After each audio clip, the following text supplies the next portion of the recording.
हाँ तो साथियों 1 से लेकर 75 क्वेश्चन तक अपन कर चुके हैं आर एस अग्रवाल बुक अनुपात एवं समानुपात टॉपिक। अब क्वेश्चन नंबर 76 76 नंबर का क्वेश्चन सुनिए और अपन उसे करते हैं। ठीक है। रामलाल दो धनों को अपने 4 पुत्र ABCD में क्रमशः 4:3:2:1 तथा 5:6:7:8 के अनुपात में बांटता है। यदि दूसरा धन पहले धन से दुगना हो तो सबसे अधिक धन प्राप्त करने वाला व्यक्ति कौन है। रामलाल दो धनों को बांटता है। पहले धन को बांटता है 4:3:2:1। देखिए 2 पुत्रों में बांटता है। पहला धन 4:3:4x मान लीजिए 4x:3x:2:1 और दूसरा धन कितने में बांटता है 4:3:2:1। ठीक। दूसरा धन 5:6:7:8 5, 6, 7 और 8। ये कह रहा है ये दूसरा धन पहले धन से दुगना है। ये धन दुगना है तो इसमें अपन 2 का गुणा कर देते हैं तो ये धन कितने हो जाएंगे 2 का गुणा कर देंगे तो धन बराबर हो जाएंगे। अब चलिए अनुपात निकाल लीजिए 4, 3, 7 2 9 और 1 10 10 दूनी 20x अनुपात 11, 18, 26 तो x अनुपात y बराबर 26/20 यानी 13/10 ये अनुपात आ गया अपना। चलिए अब सबसे अधिक लाभ किसको होगा। देखिए ABCD ये को कितना मिला है 4 दूनी 8x इसको 4 3 दूनी 6x और 4x और x का मान रख दीजिए 13 8 104 और 13 6 78 13 चौक 52 13 एकम 13 दूनी 2 है यार 13 दूनी 26। ठीक है 2 का गुणा करेंगे ना इससे 2 आएगा 13 दूनी 26 इसका गुणा कर ली 13 क्यों कर रहे हो वही हाँ सही है 13 का गुणा कर रहे हैं इसमें 10 का गुणा करो 10 पंजे 50 60 70 80 सबको जोड़ लीजिए देख लेते हैं किसको कितना धन मिला। इसे मिल रहा है 154 रुपये इसे मिल रहा है 138 रुपये इसे 122 रुपये इसे 106 रुपये। अब आप देख रहे होंगे कि सबसे अधिक लाभ सबसे अधिक धन किसको मिल रहा है। क्वेश्चन भी सिंपल है x और y के मान निकाल कर रख देंगे सबसे अधिक लाभ किसको हो रहा है a को सबसे अधिक लाभ हो रहा है। अगर वो पूछे सबसे अधिक घाटा किसको हुआ सबसे अधिक हानि किसको हुई तो सबसे अधिक हानि आपकी d को हुई है। ठीक है वो पूछ सकता है कि इन दोनों को या क्रम में घटते क्रम में बढ़ते क्रम में क्वेश्चन कैसे ही पूछ सकता है। क्वेश्चन अत्यंत सरल था क्वेश्चन हो चुका है। अगला क्वेश्चन नंबर 77 नंबर का क्वेश्चन देखिए ABC के वेतन क्रमशः 1:2:3 के अनुपात में है। यदि B तथा C का कुल वेतन 12,000 रुपये हो तो A से C का वेतन कितने प्रतिशत अधिक है। ऑप्शन है 100%, 200%, 300%, 400%। ये क्वेश्चन पहले डिटेल में देखते हैं। वैसे तो ये क्वेश्चन एकदम हो जाएगा बिल्कुल भी समय नहीं लगेगा। ABC 1:2:3 x 1:2:3 लो 1:2:3 ये कह रहे हैं B तथा C का कुल वेतन 12,000 रुपये है। ये इन दोनों का वेतन 12,000 रुपये है। आगे वेतन के बारे में बात नहीं की गई है। ये कह रहे हैं A से C का वेतन कितने प्रतिशत अधिक है। A से C का वेतन कितने प्रतिशत A से C का वेतन कितने प्रतिशत अधिक है। ये इससे कितने परसेंट अधिक है। अधिक प्रतिशत बराबर मैंने आपको क्या बतलाया था अधिक प्रतिशत और कम प्रतिशत हमेशा के लिए याद रख लीजिए। परसेंटेज में सिखाऊंगा दोनों मानों में अंतर बटे देखो अधिक पूछ रही है तो यहाँ छोटा मान आएगा छोटा मान इंटू 100%। दोनों मानों में अंतर कितने का है भाई 2 का बटे छोटा मान क्या है 1 इंटू 100 बराबर 200%। हमें क्वेश्चन को सॉल्व भी नहीं करना था आप केवल उसी तरीके से सिंपल तरीके से कर सकते हैं।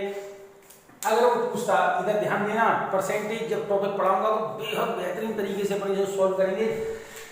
अधिक प्रतिशत के बारे में बात करता है तो दोनों मानों में अंतर बटे छोटा मान इंटू 100%। ये अधिक होगा तो यहाँ छोटा मान। अगर कमी प्रतिशत के बारे में बात करता, मान लीजिए क्वेश्चन इस तरह से कहता कि ए का वेतन सी के वेतन से कितने प्रतिशत कम है, यहाँ पर मैं दूसरी चीज समझा रहा हूँ, ठीक है, कितने प्रतिशत कम है। कम है तो दोनों मानों में अंतर बटे कमी पूछ रहे हैं तो बड़ी वैल्यू इंटू 100%। दोनों मानों में अंतर कितना है भाई, इन दोनों में अंतर कितने का है, 2 का, बटे बड़ी वैल्यू क्या है 3 इंटू 100, 66 सही 2/3%। परसेंटेज में जब आपको समझाऊंगा तो एक वैल्यू यदि ए बी से 10% 20% अधिक है तो बी सी से कितने पर, ए बी से 20% अधिक है तो बी ए से कितने परसेंट कम होगी, यहाँ पर अलग हो जाएगा आंसर अपना, ठीक है। जो वैल्यू जितनी अधिक होती है जरूरी नहीं है उतनी कम हो, क्यों, उसके बारे में वहां पर मैं आपको बेसिक में चर्चा करूंगा। तो अभी आप केवल इतना याद रखें, परसेंटेज के लिए हमें इनकी जो इन दोनों का डिफरेंस 12,000 रुपए दिया गया, इन दोनों का जोड़ 12,000 दिया है, उससे मतलब ही नहीं है, क्योंकि हमसे वेतन नहीं पूछा, परसेंटेज पूछा है। तो ए बी सी का हमें रेशो दिया गया है 1:2:3, ये पूछ रहे हैं इन दोनों का जोड़ 12,000 रुपये है, कोई मतलब नहीं है, हटाइए। तो सी का वेतन ए के वेतन से कितने प्रतिशत अधिक है, दोनों मानों में अंतर कितना है, देखो यहीं पर ही, ये तो मैंने आपको समझाने के लिए लिखा है, अन्यथा क्वेश्चन यहीं पर ही हो जाएगा। दोनों मानों में अंतर कितना है भाई, ए से सी में 2 का अंतर, दोनों मानों में अंतर अधिक पूछ रहे हैं तो कमी वाली वैल्यू कौन सी है, 1, 2/1 इंटू 100, 200%। अगर वो पूछे सी ए का वेतन सी के वेतन से कितने प्रतिशत कम है तो इन दोनों में अंतर कितना है, 2 का, कम है तो बड़ी वैल्यू लीजिए, अधिक है तो छोटी वैल्यू लीजिए, कितना आएगा 2/3 इंटू 100, 66 सही 2/3%, ठीक है। ये बेहद सरल क्वेश्चन है। अगला क्वेश्चन देखें, क्वेश्चन नंबर 78, सुनो जरा, पहले क्वेश्चन बोल देता हूँ। एक राशि ए बी सी में 2:5:9 के अनुपात में बांटी गई है, यदि ए का भाग 2500 रुपये हो तो कुल राशि कितनी है, देखिए 78।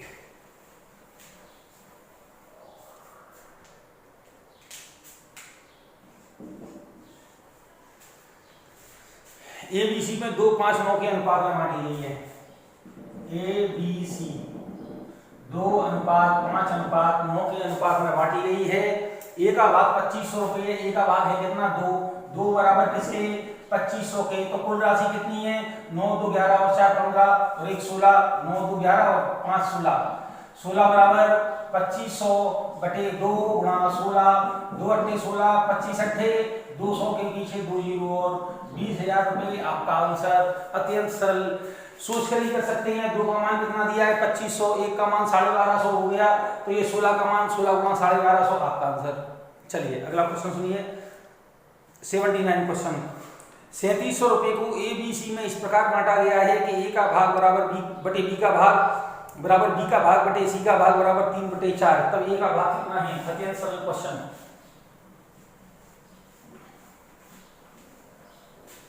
देखिए आपको क्या दिया है 3700 रुपये को ए बी सी में 3/4, टोटल धन में कितना दिया है, क्वेश्चन 79, टोटल धन हमें दिया है 3700 रुपये। ये कह रहे हैं ए का भाग बटे बी का भाग बराबर बी का भाग बटे सी का भाग बराबर 3/4, तब ए को कितना मिला है। अत्यंत सरल, सिंपल। देखिए कैसे करेंगे, अनुपात मिश्र अनुपात निकाल लीजिए, क्योंकि बी का मान यहाँ पर कितना दिया है 3 और यहाँ बी का मान दिया है 4, तो ये मान कितना हो जाएगा 3:4 और 3:4, 3 तो का 9, 4 की है 12, 4 चौक 16, 9 12 16, इनको जोड़ लेंगे तो कुल धन के बराबर हो जाना चाहिए, और जिसका गुणा करेंगे उसी का मान आ जाएगा। देखिए 12 9 21, 21 और 16 31, 37 बराबर 3700 के, तो 9 बराबर ए का भाग पूछा है ना, ए का भाग पूछा है तो 9 बराबर 900 रुपये आपका आंसर। 3700 से 100 बार कट जाएगा ना यार, और फिर इसका गुणा इसमें कर देंगे 900 रुपये। बी का भाग पूछता तो कितना आया था 1200, सी का भाग 1600। अगला क्वेश्चन, क्वेश्चन नंबर 80,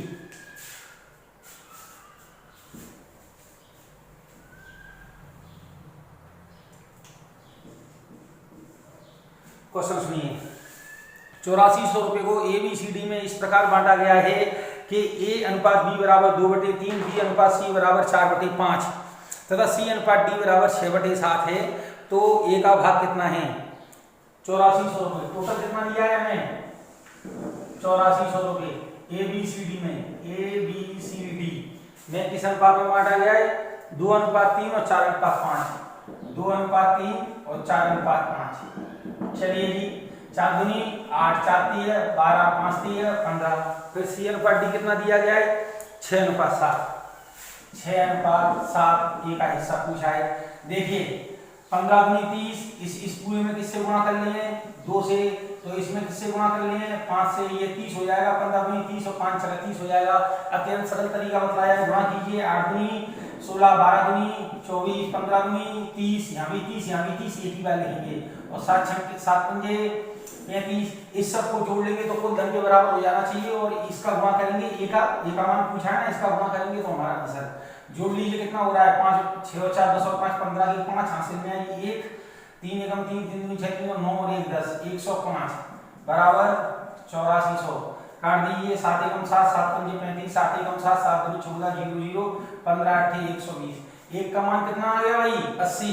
तो ए का भाग कितना हो जाएगा? 16 × 80, 16 8 128, 1280 रुपए आपका आंसर। अत्यंत सरल क्वेश्चन है, बिल्कुल भी कठिन नहीं है। मेरे साथ प्रैक्टिस कीजिए। प्रैक्टिस के लिए ही कबर बस्ती सर जाने जाते हैं। आपका साथ चाहिए। गलतियां जरूर होंगी प्रैक्टिस करेंगे तो, लेकिन गलतियों से हट जाओगे तो प्रैक्टिस नहीं कर पाओगे। प्रैक्टिस कीजिए, स्पीड बढ़ाइए। एक अगला क्वेश्चन दिया है, क्वेश्चन नंबर 81। यदि 1/5:1/x 1/5:1/x बराबर कितना दिया है? 1/x अनुपात 1/1/1/25। चलिए जी, हम जानते हैं, हम क्या जानते हैं? बाह्य पदों का गुणनफल बराबर मध्य पदों का गुणनफल। इन दोनों का गुणनफल बराबर इन दोनों का गुणनफल जानते हैं ना? जानते हैं। गुणनफल कर लीजिए। इतना कितना हो जाएगा? 1/x² बराबर 1/1.25/5। अगर ये दशमलव बढ़ाएंगे तो 0 बनाएंगे। देखिए 25 चौक 100, 25 पंजे 125। इसको पलट देंगे तो ये भी पलट जाएगा। तो x² बराबर 4 25/4 हो जाएगा। बोलो भैया, तो ये कितना हो जाएगा? 5/2 आपका आंसर। x बराबर 5/2 या देखिए यहाँ देखिए इधर लिख देता हूँ। x बराबर 5/2 या 2.5 आपका आंसर। अत्यंत सरल क्वेश्चन है। Question number 82।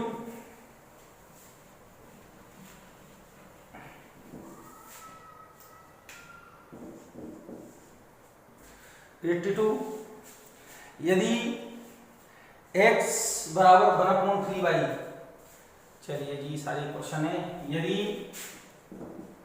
x बराबर 1/3y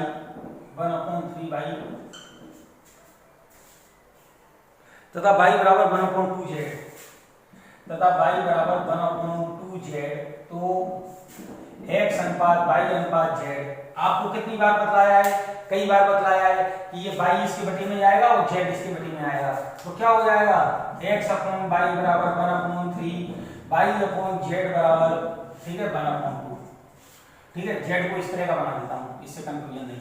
ठीक, तो x अनुपात y अनुपात z जब एक ही वैल्यू के दो बार अलग अलग मान दिए जाते हैं तो कंबाइंड रेशो मिश्र अनुपात निकालते हैं, जिसमें प्रत्येक वैल्यू का एक मान प्राप्त होता है जो कि उसका निश्चित मान होता है, परंतु अनुपात में कोई परिवर्तन नहीं होता। 1:3, 1:2, 1:3:6 आपका आंसर 1 3 6।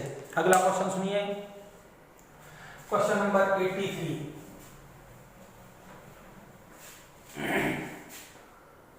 यदि a अनुपात b बराबर c अनुपात d है तो ma प्लस nc बराबर mb प्लस nd। यदि a अनुपात b बराबर b अनुपात c हो तो a अनुपात b बराबर c अनुपात d हो तो ma प्लस nc अनुपात mb प्लस nd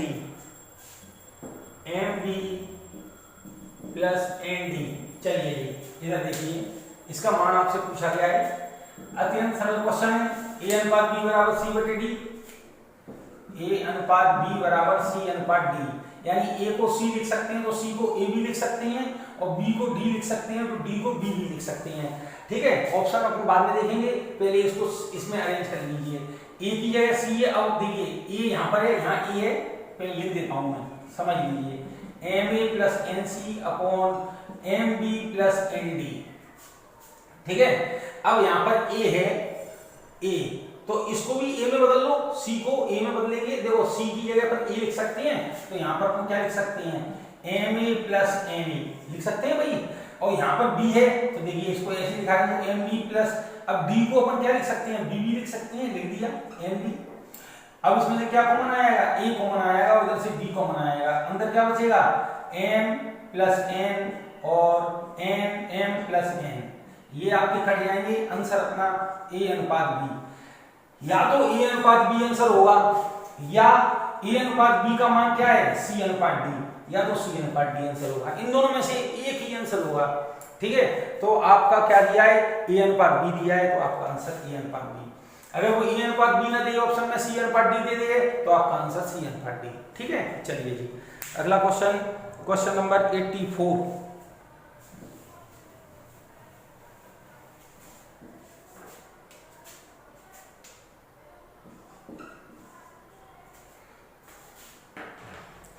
यदि 7 अनुपात x बराबर 17.5 अनुपात 22.5 हो तो x का मान 7 अनुपात x समानुपात 17.5 अनुपात 17.5 अनुपात 22.5 हो तो x बराबर क्वेश्चन मार्क। हम जानते हैं बाह्य पदों का गुणनफल और मध्य पदों का गुणनफल, यानी इन दोनों के गुणनफल में 17.5 का भाग जाना चाहिए।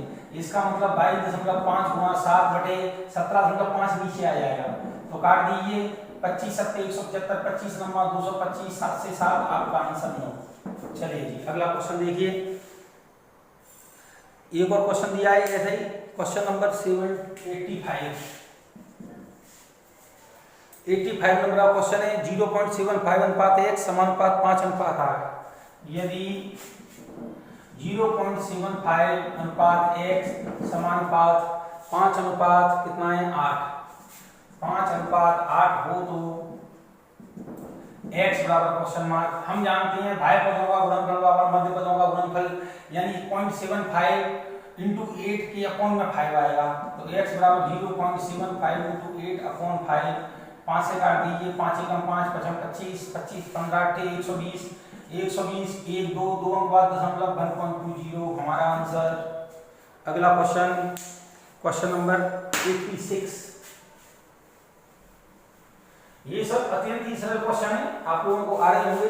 86 अपन खूब सारी प्रैक्टिस कर चुके हैं, कल से कर रहे हैं ऐसे वाले, इसलिए ये क्वेश्चन भी अपन सॉल्व कर रहे हैं। 86 नंबर का क्वेश्चन दिया है 336 अनुपात 216। यदि 336 अनुपात 216 समानुपात 980 अनुपात x, 980 अनुपात x हो तो x बराबर क्वेश्चन मार्क। बाह्य पदों का गुणनफल बराबर मध्य पदों का गुणनफल जानते हैं आप, तो x बराबर सीधा लिखिए 336 इंटू x बराबर क्या लिखेंगे 216 इंटू 980 अपॉन 336। 6 से काट दीजिए, 6 से 36 बार करता है, 6 पंजे 30, 6 6 36। ठीक है, किससे 7 8 56, 7 8 56, 7 एकम 7, 7 चौक 28 0। 8 से काट दीजिए, 8 से 8 एकम 8, 4 से 4 1 4 दूनी 8, 4 9 36, 9 2 से 9 7 63, 630 आपका आंसर। चलिए क्वेश्चन नंबर 87, अच्छा क्वेश्चन है, यहाँ पर थोड़ा बड़ा है, मैं यहाँ पर समझा रहा हूँ। देखिए इस क्वेश्चन को अभी जो करवाया था बिल्कुल वैसे ही क्वेश्चन है।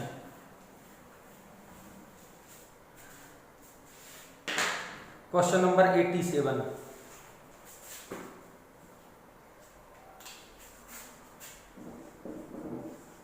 क्वेश्चन लिखा हूं मैं, यदि P अपॉन Q बराबर R अपॉन S बराबर T upon U, T ratio U बराबर 2/3 हो तो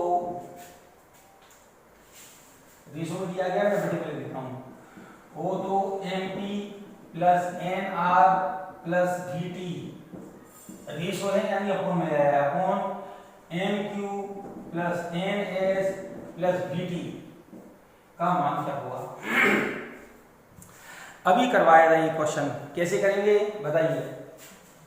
देखिए आप लोग जानते हैं ये सब बराबर में चल रहे हैं, P बटे Q R बटे S T बटे U बराबर 2/3, यानी P का R का और T का मान आगे वाली संख्याओं का मान आगे वाला और पीछे वाली संख्याओं के मान पीछे वाला।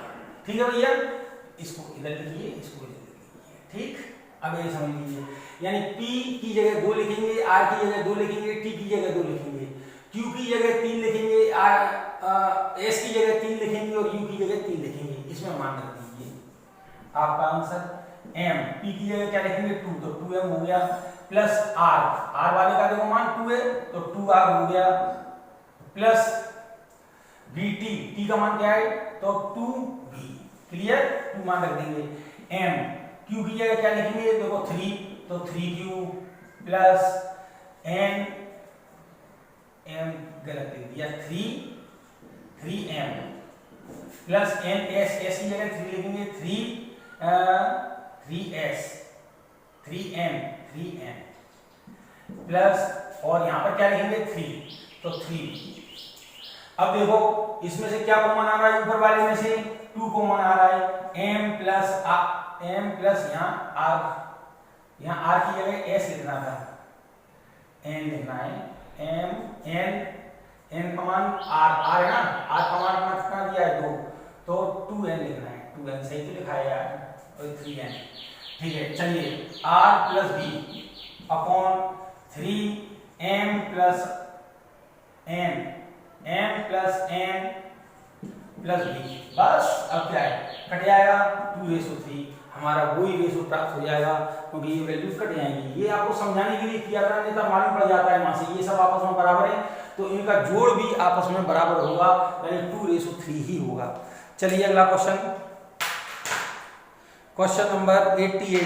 किसी मानचित्र का पैमाना 1:4 × 10⁵ दिया गया है। यदि मानचित्र में दो बिंदुओं के बीच की दूरी 4 सेंटीमीटर हो तो इन बिंदुओं की वास्तविक दूरी बीच की क्या होगी। देखिए क्वेश्चन नंबर 88, 1 सेंटीमीटर बराबर 4 × 10⁵, 4 × 10⁵ सेंटीमीटर दिया गया है। अब 4 सेंटीमीटर की दूरी पूछी गई है, जिस सेंटीमीटर है तो इसको सेंटीमीटर को मीटर में बदलने के लिए क्या करेंगे, हम 2 का भाग देंगे तो ये वैल्यू मीटर में बदल जाएगी। मीटर को किलोमीटर में बदलने के लिए क्या करेंगे, फिर 1000 का भाग देंगे तो ये वैल्यू किलोमीटर में बदल जाएगी। बोलो भैया, तो 1 सेंटीमीटर की दूरी हुई 4 × 10⁵ अपॉन 4 × 10⁵, 4 बने 10⁵ 10 ना, 1 2 3 4 5 10⁵5 ये कट जाएगा, तो 1 सेंटीमीटर बराबर कितना आ गया 4 किलोमीटर। तो 1 सेंटीमीटर बराबर 4, तो 4 सेंटीमीटर बराबर 4 × 4 बराबर 16 किलोमीटर। अत्यंत ही सरल क्वेश्चन है।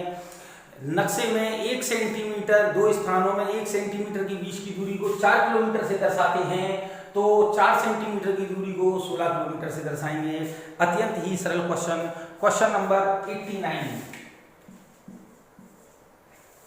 क्वेश्चन नंबर 89 कामयाब, किसी समय पर 1.5 मीटर ऊंचाई के एक लड़के की परछाई 1.2 मीटर है।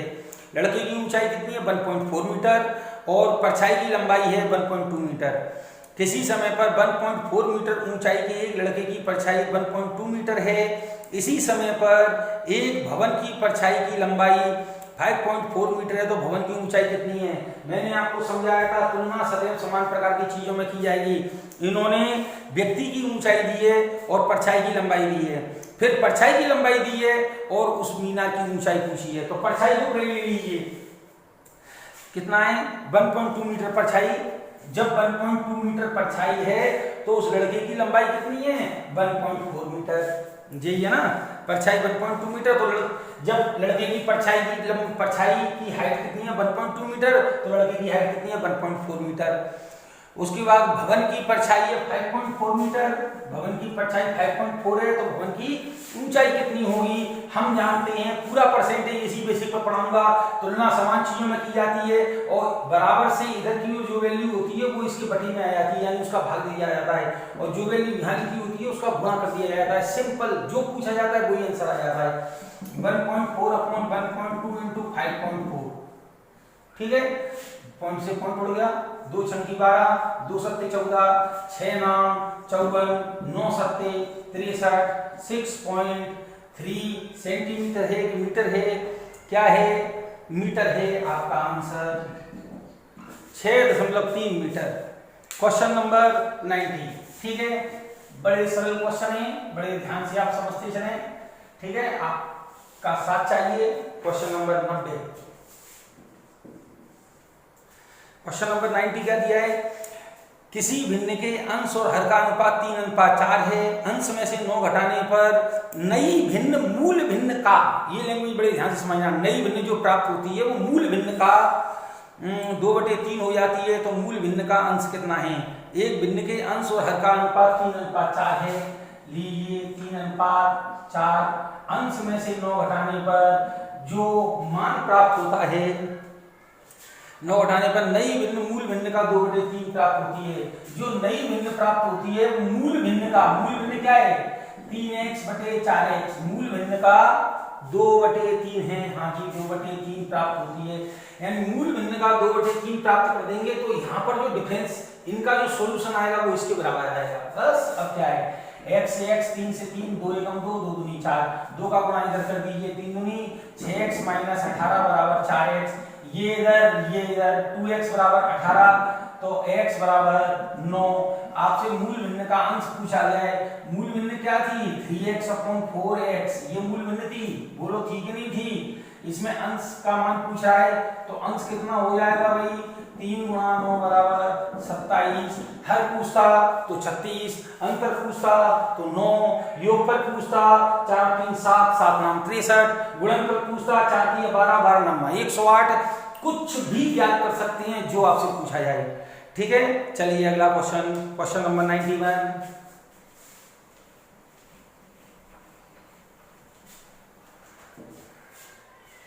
देखिए क्या है, वह भिन्न कौन सी है जिसका 1/27 के साथ वही अनुपात है जो 3/11 तथा 5/9 का।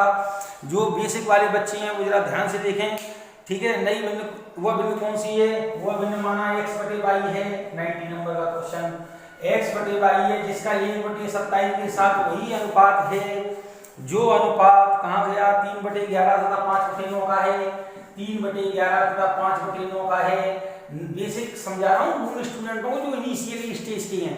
चलिए आप तो इस स्टेप से नहीं लिखेंगे, आप तो डायरेक्ट लिखेंगे x/y बराबर 27/1 बराबर 3/11 गुणा 9/5, ये वैल्यू इधर जाएगी तो पलट जाएगी। आपको समझाने के लिए लिख रहा हूँ, अन्यथा इसको यहीं ले जाता तो 27/1 कर देता, काट देता, आंसर आ जाता। चलिए एक स्टेप आपके लिए बढ़ा रहा हूँ, 3/11 गुणा 9/5 गुणा, ये इधर जाएगा तो पलट जाएगा 1/27, 9 3 27, 11 पंजे 55, 1/55 हमारा आंसर। भिन्न क्या आ गई 1/55। अगला क्वेश्चन बेहद अच्छा क्वेश्चन है, क्वेश्चन को ऑप्शन से ही लिखें। 92 पहले ऑप्शन ले देता हूं मैं, 2:1, 3:1, पहला ऑप्शन है, 2:1, दूसरा ऑप्शन है 3:1, ठीक है, और 3:2, और उसके बाद 7:5। क्वेश्चन को बेहद ध्यान से समझना है क्योंकि बहुत बेहतरीन, बेहद महत्वपूर्ण क्वेश्चन, केवल माइंड के लेवल से करना है इसको। एक पेटी में 1 दर्जन शीशे थे, 1 दर्जन का मतलब कितना होता है भाई, बताया बोला मन में, 1 दर्जन में 12 नग आते हैं। एक पेटी में 1 दर्जन शीशे थे, पेटी के गिरने पर टूटे हुए तथा बिना टूटे हुए शीशों का अनुपात निम्न में से कौन सा नहीं हो सकता है। देखिए हम जानते हैं यदि अनुपात को जोड़कर कुल वैल्यू में भाग दिया जाए तो मान पूरा पूरा प्राप्त हो जाता है। यानी ये एक टूटे हुए और बिना टूटे हुए, ये जो अनुपात दिया है ये क्या है, टूटे हुए और बिना टूटे हुए शीशों का अनुपात कौन सा नहीं हो सकता है। तो देखिए इन दोनों का जोड़ कीजिए और 12 में भाग दीजिए। अगर भाग चला जाएगा तो वो अनुपात हो सकता है और भाग नहीं जाएगा तो वो अनुपात नहीं हो सकता। 2 और 1 3, 3 से 12 कटता है क्या, हाँ जी कटता है। तो ये टूटे और बिना टूटे हो सकती हैं। 3 आ गया, 3 दूनी 6, 6 टूटे हुए हो सकते हैं और 2 और 1 3, 3 चौक 12, 4 बार कटना, 4 दूनी 8 टूटे हुए हो सकते हैं और 4 बिना टूटे हो सकते हैं। 3 और 1 4, 4 का भाग जा रहा है 12 में, हाँ जी जा रहा है। तो ये भी अनुपात हो सकता है, ये भी हो सकता है। 3 और 2 5, 5 का भाग जा रहा है 12 में, नहीं जा रहा, तो ये अनुपात नहीं हो सकता। 7 और 5 12, 12 में 12 का भाग जा रहा है, तो हो सकता है 12 से 12 कट गया, 1 बचा, 1 का गुणा 7 से किया, 7 टूटे हुए और 5 बिना टूटे हुए। शीशा कभी ऐसा नहीं होता है कि शीशा मान लीजिए थोड़ा सा टूट गया, शीशा टूटता है तो पूरा टूटता है। आपने गाना सुना होगा, शीशा हो या दिल हो आखिर टूट जाता है। तो या तो दिल पूरा टूटता है, ऐसा नहीं है कि वही 3.25 दिल टूट गया या 3.25 शीशा टूट गया। दिल और शीशा बराबर होते हैं, ठीक है। ये तो मजाक की बात थी, आपका थोड़ा सा मनोरंजन हो जाए। जैसे गाने में सुना ना आपने, शीशा हो या दिल हो आके टूट जाता है, तो दिल भी पूरा टूटता है और शीशा भी पूरा टूटता है। 3.25, 4.25, 5.5, 5.5, 8.5 ये शीशे नहीं टूटते हैं, शीशा पूरा टूटता है।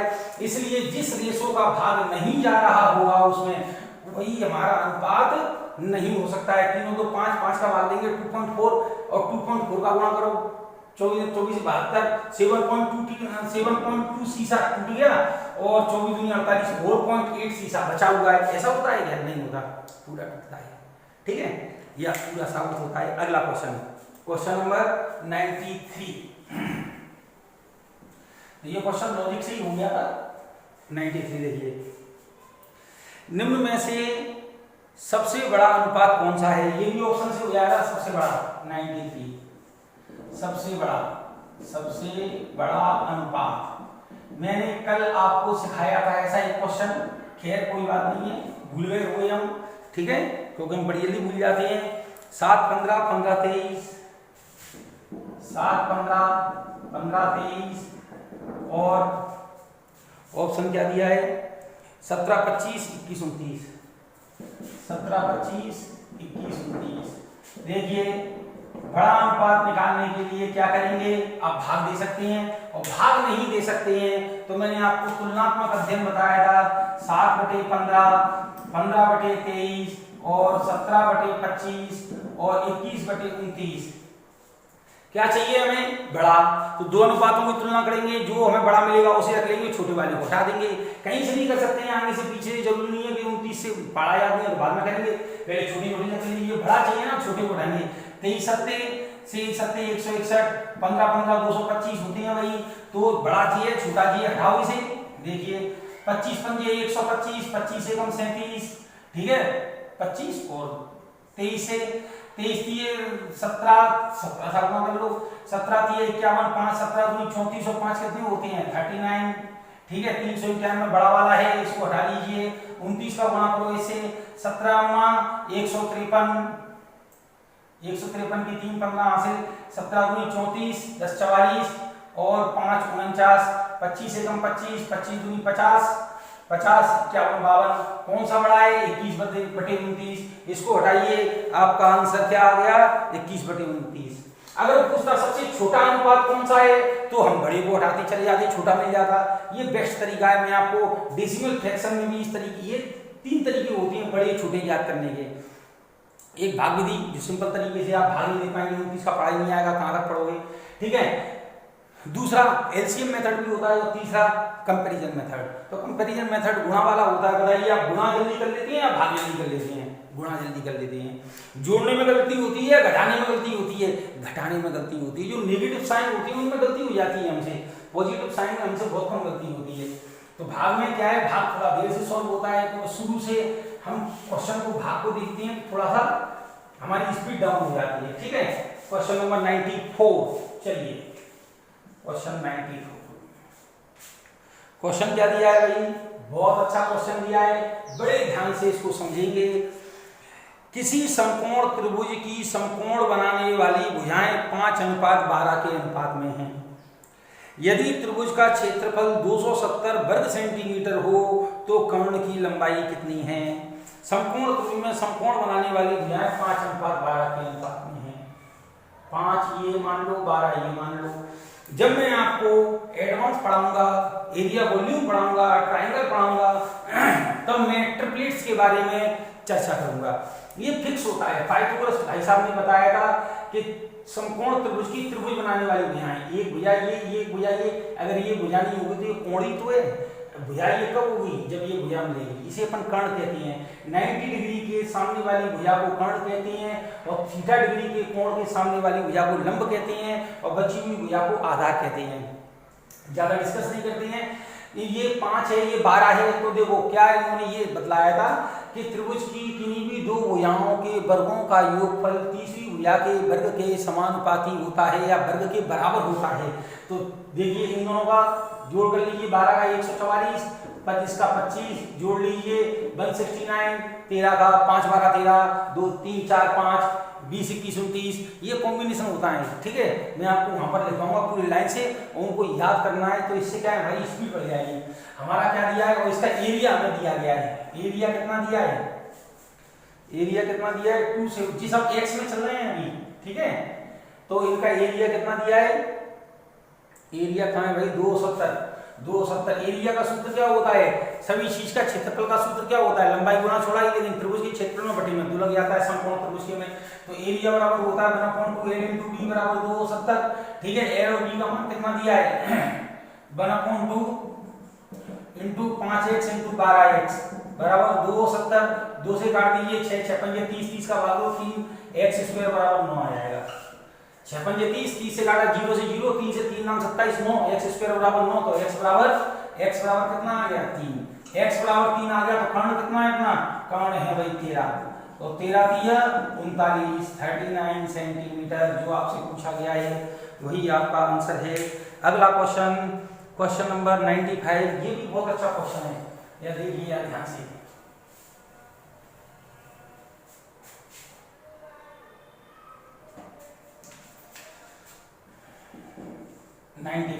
क्वेश्चन 95 है। देखिए, एक चतुर्भुज के कोण 6:3:4:5 के अनुपात में है।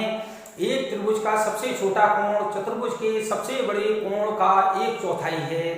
त्रिभुज का सबसे बड़ा कोण चतुर्भुज के दूसरे सबसे बड़े कोण से 10 डिग्री अधिक है। तो त्रिभुज का दूसरा सबसे बड़ा कोण क्या है? क्वेश्चन फिर से पढ़ते हैं, आराम से पढ़ते हैं, 3 बार पढ़ा जाएगा, लैंग्वेज है इसमें। एक चतुर्भुज के कोण 6:3:4:5 के अनुपात में, मैं संगी संग लिखता चलता हूं। एक चतुर्भुज के कोण दिए हैं 6:3:4:5 के अनुपात में हैं। ये चतुर्भुज के कोण है। और एक त्रिभुज का सबसे छोटा कोण चतुर्भुज के सबसे बड़े कोण का 1/4 है। पहले इसको अपन सॉल्व कर लेते हैं।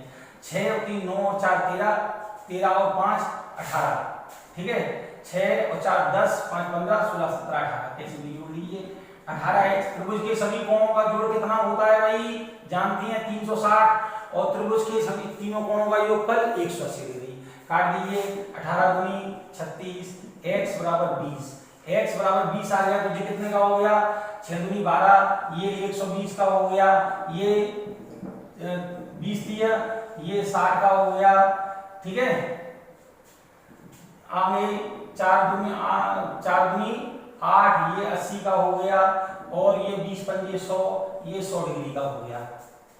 ठीक, चतुर्भुज का ये हो गया। अब कह रहे हैं एक त्रिभुज के सबसे छोटा कोण चतुर्भुज के सबसे बड़े कोण का 1/3 है। अब ये चतुर्भुज के बारे में बात थी, ये त्रिभुज के बारे में बात कर रहे हैं। त्रिभुज का सबसे छोटा कोण त्रिभुज का सबसे एक त्रिभुज का सबसे छोटा कोण चतुर्भुज के सबसे बड़े कोण। चतुर्भुज का सबसे बड़ा कोण कौन सा दिख रहा है? 120 डिग्री। चतुर्भुज के सबसे बड़े कोण का 1/4 है, यानी ये 30 डिग्री का है। सबसे छोटा कोण त्रिभुज का 30 डिग्री का है। त्रिभुज का सबसे बड़ा कोण चतुर्भुज के दूसरे सबसे बड़े कोण से 10 डिग्री अधिक है। इसका सबसे बड़ा कोण आपको समझाने के लिए लिखा हूं, अन्यथा ये क्वेश्चन लिखता। सबसे बड़ा कोण चतुर्भुज के दूसरे सबसे बड़े कोण दूसरा सबसे बड़ा कोण ये होगा 100, दूसरे सबसे बड़े कोण से 10 डिग्री अधिक है यानी 110 डिग्री है, तो त्रिभुज का दूसरा बड़ा कोण क्या होगा? आप जानते हैं त्रिभुज के तीनों कोणों का योग माना x होगा, त्रिभुज के तीनों कोणों का योग 180 डिग्री होता है, 140 घट गया तो x बराबर 40 डिग्री आपका आंसर। ठीक है, देखिए मैं फिर समझा रहा हूं, क्वेश्चन को बड़े ध्यान से समझें, ये सब लिखना नहीं पड़ता, वहां पर ही हो जाता है। 6 और 3 9, 9 और 4 13 और 5 18, 18 बराबर 360 डिग्री के, तो 1 का मान आ गया 20, 1 का मान 20 आ गया तो सबसे बड़ा रेशो कौन है? हमने ये पूरा ये आपको समझाने के लिए किया है। सबसे बड़ा रेशो कौन है? 6, जिसका रेशो बड़ा मान भी बड़ा उसी का होगा। 6 दूनी 12, 120 डिग्री, ये सबसे बड़ा कोण है। अब ये कह रहे हैं त्रिभुज का सबसे छोटा कोण सबसे बड़े कोण का 1/4 है, इसका 1/4 मान क्या होगा? 30 डिग्री, तो त्रिभुज का एक कोण आ गया 30। ये कह रहे हैं सबसे बड़ा कोण दूसरे सबसे बड़े कोण, त्रिभुज का सबसे बड़ा कोण चतुर्भुज के दूसरे बड़े कोण से 10 डिग्री अधिक है। ये 100 का है, दूसरा पहला सबसे बड़ा, ये दूसरा सबसे बड़ा, ये तीसरा सबसे बड़ा, ये चौथा सबसे बड़ा, यानी 40 कोण होंगे चतुर्भुज में, तो सबसे बड़ा कोण 100 घन 10 बराबर 110 डिग्री। तीसरा कोण का मान याद करना है, ये मान कितना हो रहा है? 140 डिग्री। 180 तीनों का टोटल होता है कोणों का त्रिभुज के का, तो 180 में से 40 गया, कितना बचा? 40 डिग्री आपका आंसर। अत्यंत सरल क्वेश्चन को केवल आपको अरेंज करना है। क्वेश्चन नंबर 95 के बाद 96 होता है। देखिए 96,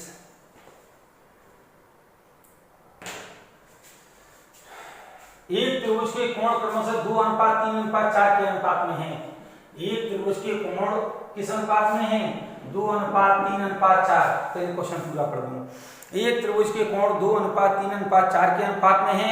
सबसे छोटे कोण के दुगने तथा दूसरे सबसे बड़े कोण के तिगुने का योग क्या होगा? ठीक है, आप जानते हैं इनका पूरे का मान कितना होता है भाई? 180 डिग्री। 7 और 2 9x बराबर 180, 9 दूनी 18, x का मान आ गया तो ये कितने का हो गया? ये 20 दूनी 40, ये 20 3 60 और ये 20 चौक 80, ये कोणों के मान आ गए हमारे। अब क्या कह रहे हैं? सबसे छोटे कोण के दुगनी, सबसे छोटा कोण कौन सा दिख रहा है आपको? ये, तो सबसे छोटे कोण के दुगनी, लो साहब सबसे छोटे कोण के दुगनी तथा दूसरे सबसे बड़े कोण के तिगुनी। दूसरा सबसे बड़ा कोण ये सबसे बड़ा, ये दूसरा सबसे बड़ा, इसके तिगुनी, हाँ जी तिगुनी का मिलकर योग क्या है? लो जी ये है योग। योग क्या है बताइए? 40 दूनी 80 और 36 18, 180 और 80 कितने होते हैं? 260 आपका आंसर। ये 80 प्लस 180 कितना हो गया?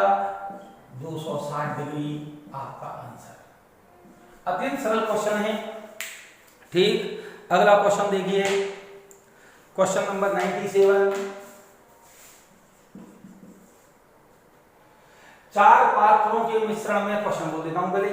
4 पात्रों के मिश्रण में दूध और पानी का अनुपात क्रमशः 5:3, 2:1, 3:2 तथा 7:4 है। किस पात्र में पानी के सापेक्ष दूध की मात्रा कम है, यानी पानी की मात्रा कम ज्ञात करनी है। देखिए 4 पात्र हैं, एक में 5:3, दूसरे में 2:1, तीसरे में 3:2 और चौथे में 7:4।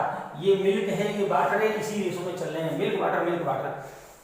अब ये कह रहे हैं पानी की मात्रा सबसे कम किस में है? ठीक है, किताब में इसका सॉल्यूशन परसेंटेज में दिया है, आप चाहें तो परसेंटेज से निकाल लें, लेकिन चाहें तो आप एलसीएम लेके निकाल लें, वो सरल तरीका है। देखिए ये क्या है? 5/3, ये क्या है? 2/1, ये क्या है? 3/2 और ये है 7/4। इनका एलसीएम कितना आ गया? 4 3 12, 5 से भाग लो, ठीक है, 3 से, 3 चौक 12, 4 पंजे 20, 1 12 दूनी 24, 6 3 18 और 4 3 12, 3 7 3 21। रेशो किसका छोटा दिख रहा है आपको? ये मान है ए, ये बी, ये सी, ये डी। रेशो किसका छोटा दिख रहा है आपको? जिसका रेशो छोटा वही अनुपात कम, जिसका रेशो बड़ा वही अनुपात ज्यादा। हमारा पानी का सापेक्ष सबसे कम मात्रा किसमें होगी? अनुपात तीसरे वाले में होगी। आपका आंसर क्वेश्चन नंबर 98। चलिए क्वेश्चन पढ़ते हैं, बेहद सरल क्वेश्चन चल रहे हैं आपके। क्वेश्चन नंबर 98, एक 60 लीटर मिश्रण में दूध और पानी का अनुपात 3:1 है। इस अनुपात को 2:1 करने के लिए इसमें कितना पानी और मिलाया जाना चाहिए? Question number 98। चलिए क्वेश्चन नंबर 98 देखिए। 98 नंबर का क्वेश्चन दिया है। एक 60 लीटर मिश्रण में दूध और पानी का अनुपात 3:1 है। इस अनुपात को 2:1 करने के लिए इसमें कितना पानी मिलाया जाना चाहिए? चलिए इसके ऑप्शन भी देखते हैं। क्वेश्चन नंबर 98 पहला ऑप्शन देखिए इसमें 5 लीटर, दूसरा ऑप्शन है 7.5 लीटर, तीसरा ऑप्शन है इसमें 10 लीटर और चौथा ऑप्शन हमें दिया गया है 15 लीटर। चलिए जी क्वेश्चन क्या दिया है? एक मिश्रण में टोटल मिश्रण कितना दिया है? टोटल मिश्रण अपन को दिया गया है 60 लीटर। 60 लीटर मिश्रण में मिल्क और वाटर आपको कितना दिया गया है? 3:1। इसमें कितना पानी मिला दिया जाए, कितना वाटर मिला दिया जाए कि ये अनुपात 2:1 हो जाए? चलिए ये सवाल 2-3 तरीके से हो सकता है। पहले मैं किताब के मेथड से बतलाता हूँ, एक्स मान करके, फिर शॉर्ट मेथड, फिर ऑप्शन से भी अपन कर सकते हैं। चलिए देखिए कितना पानी मिला दिया जाए। पहले ये जोड़िए, 3 और 1 कितना हुआ? 4। 60 में भाग दीजिए, 60 में 4 से भाग दिया 15, तो 15 या 45 लीटर अपने पास दूध है और 15 लीटर पानी है। कितना पानी मिला दिया जाए? भैया x लीटर पानी मिला दिया जाए। क्या चीज नहीं मिला रहे? दूध नहीं मिला रहे हैं, तो दूध को ऐसे ही रहने दीजिए। पानी कितना मिला दिया? x, तो 15 + x अनुपात कितना हो गया है? 2:1। तो कैंची गुणा कर लीजिए, कितना हो रहा है? 45 = 30 + 2x, तो ये कितना बचेगा? x बराबर 15 × 30 कितना बचा? 2x बराबर 15 है ना, तो x बराबर 7.5 7.5 लीटर। हमारा आंसर जो दिया गया है वो एक मेथड ये हो गया। दूसरा मेथड देखिए, यहीं से बन जाएगा। दूसरा मेथड देखिए, हमने क्या चीज नहीं मिलाई? दूध नहीं मिलाया, तो दूध का रेशो चेंज नहीं होना चाहिए, पानी का रेशो चेंज होना चाहिए। यहाँ पे दूध का रेशो नहीं चेंज हो रहा है, तो क्या करो, इस पूरे का गुणा 2 का गुणा इस पूरे से कर लीजिए और 3 का गुणा इस पूरे से कर लीजिए। दूध की मात्रा समान हो जाएगी। तो दूध की मात्रा कितनी हो जाएगी? मिल्क और वाटर। इसको हटाओ यहाँ से। देखिए आपको दूसरा तरीका समझाना, मिल्क और वाटर। ऊपर से देखो, मिल्क और वाटर, इसका गुणा 2 का गुणा कीजिए 3 दूनी 6:2, 3 का गुणा कीजिए 3 दूनी 6:3। दूध फिक्स हो गया, दूध नहीं मिलाया तो दूध की रेशो में परिवर्तन नहीं हुआ, ठीक है। हमने पानी मिलाया, पानी कितना मिल गया? 2 से बढ़कर 3, एक मान बढ़ गया। एक मान बढ़ गया तो कितना पानी बढ़ गया? देख लीजिए, 6 और 2 कितने होते हैं? 8। हमारा कुल मिश्रण कितना दिया है? 60, तो 60 / 8, 6 और 2 8 गुणा 1 आएगा। कितना आ रहा है? 8 7 56, 8 5 40, 7.5, डायरेक्ट 7.5 आ गया। चलिए जी, अब तीसरा तरीका देखिए। तीसरा तरीका देखिए, थर्ड तरीका, थर्ड देखिए। हमारे पास मिल्क और वाटर कितना दिया है? 3:1 के अनुपात में 3 और 1 4 का भाग दिया 60 में, 60 में 4 का भाग दिया आ गया 15, 15 का इससे गुणा किया 15 × 45 और 15 × 15। अब ये कह रहे हैं कि दूध और पानी का अनुपात 2:1 हो जाए। कितना हो जाए? 2:1 हो जाए। 2:1 होने के लिए तो अपन क्या करें, इसमें आगे बढ़ाते चलें, वैल्यू बढ़ाते चलें। देखिए 15 × 45 तिगुना है ये, इसको दुगुना करना के लिए ये तो 45 ही रहेगा, इसमें अपन बढ़ाते चले जाइए। इसको दुगुना करने के लिए कितना बनाना पड़ेगा? 7.5 लीटर। मन से ही सोच लीजिए, 7.5 लीटर कितना आ गया? 22.5। कहने का मतलब आप नहीं सोच पा रहे हैं, कोई बात नहीं है। ये 45 है, ये 15 है, तो ये दुगुना कब होगा? 45 तो फिक्स रहेगा, तो ये आधा हो जाए। इसका मतलब ये 45 ही रहे, और ये 45 का आधा कितना हो जाए? 22.5। 22.5 हो जाए ना, 45 का आधा, तभी तो ये हो जाएगा 2 और ये हो जाएगा 1। तो ये 22.5 हो जाने के लिए 15 से 22.5 के लिए अपन ने कितना बढ़ाया? 7.5 लीटर। हम यहाँ से भी कर सकते हैं, 3 तरीके हैं, हम वहीं पर भी सोच सकते हैं। देखिए ये दुगना जब होगा तो ये आधा हो जाएगा, ये दुगना है तो ये आधा है। इसका मतलब 15 से ये 45 है, 45 का आधा कितना होगा? 22.5। ये 22.5, 15 से 22.5 हो गया, कितना बढ़ गया? 7.5 लीटर। हम ऐसे भी कर सकते हैं, हम एक्स मान के भी कर सकते हैं, हम रेशो को समान मान के भी कर सकते हैं, और हम डायरेक्ट लॉजिक से भी कर सकते हैं। आपका आंसर। अगला क्वेश्चन देखिए, क्वेश्चन नंबर 99।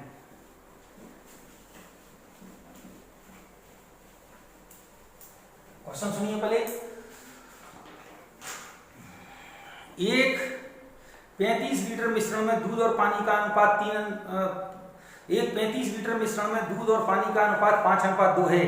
इसमें 5 लीटर दूध और डाल दिया जाए तो नए मिश्रण में दूध और पानी का अनुपात क्या होगा? अत्यंत सरल क्वेश्चन दीजिए आपके पास।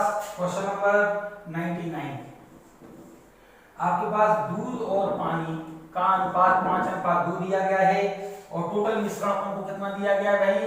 टोटल मिश्रण दिया है 35 लीटर। तीनों दो कितने, 5 और 2 कितने होते हैं? 7। 7 बराबर 35 के 7 पंजे 35, 1 बराबर 5 के, तो ये हो गया 25 लीटर और ये हो गया 5 दूनी 10 लीटर। 25 और 10 35 हो गई। हाँ जी, अब ये ऐसे करें, इसमें कितना, इसमें 5 लीटर दूध और डाल दिया जाता है। चलो ये डाल दिया 5 लीटर, ये दूध है ना, 5 लीटर डाल दिया। तो अब नए मिश्रण में दूध और पानी का अनुपात क्या होगा? सरल हो गया, ये 25:15। रेशो में अभी कॉमन नहीं होना चाहिए, काट दीजिए। 50 25 5 दिए 15 5:3, हमारा आंसर वहीं से हो जाएगा। चलिए जी अगला क्वेश्चन देखिए। ठीक, 5 से 5 दिए 15, गलत हो गया कहीं। देखिए इसमें 35 लीटर में इसमें 5 लीटर दूध डाल दिया जाए, पानी नहीं, 5 लीटर दूध और डाल दिया जाए। 5 लीटर दूध डाल रहे हैं तो कितना हो जाएगा? 30:10, 3:1, हमारा आंसर। क्वेश्चन नंबर 100, 2 बर्तन A तथा B में दूध और पानी के मिश्रण 5:3 तथा 2:3 के अनुपात में है। इन मिश्रणों को किस अनुपात में मिलाया जाए कि नए मिश्रण में आधा दूध आधा पानी हो जाए?